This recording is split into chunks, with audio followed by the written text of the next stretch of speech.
Hasil survei pasca pencoblosan exit poll Litbang Kompas mencatat, PKS memiliki tingkat loyalitas pemilih tertinggi yaitu 70,2%. Tingkat loyalitas pemilih partai yang berbasis pemilih muslim perkotaan dan terdidik konsisten tinggi dibanding parpol berideologi lain. Misalnya jika dibandingkan dengan PDIP, loyalitas pemilih parpol berlambang kepala banteng ini hanya 47,2%.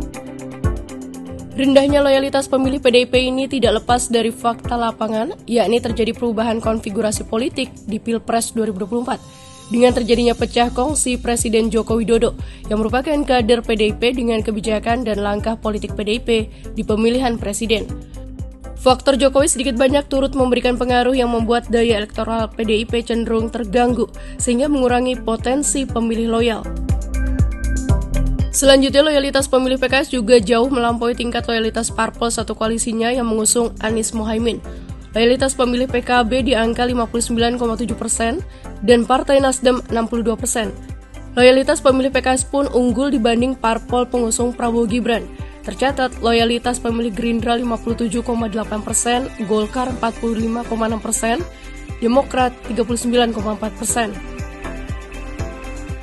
Selain loyal memilih parpol, pemilih PKS juga loyal memilih paslon yang diusung, yaitu Anies Mohaimin. Exit poll Litbang Kompas mencatat lebih dari setengah pemilih loyal PKS, yaitu 65,2%, memilih Anies Mohaimin. Sementara rekan parpol satu koalisinya, yaitu Partai Nasdem, hanya 49,2% yang mencoblos Anies Mohaimin. Anomali malah terjadi pada PKB. Pemilih PKB lebih banyak yang mencoblos Prabowo Gibran sebesar 45,6% dibanding mencoblos Anies Mohaimin 36,6%. Di tubuh PDIP lagi-lagi terjadi pecah kongsi. Pemilih loyal PDIP sebesar 34,7% mencoblos Prabowo Gibran. Meski jumlah ini masih lebih kecil daripada yang mencoblos Ganjar Mahfud sebesar 54,9%. Sementara di kubu parpol Prabowo Gibran, mereka tegak lurus. Sejumlah 87,6% pemilih loyal Gerindra mencoblos Prabowo Gibran. Begitu pula 69,6% pemilih Golkar juga memilih Prabowo Gibran, Demokrat 70,5%, PAN 64,6%.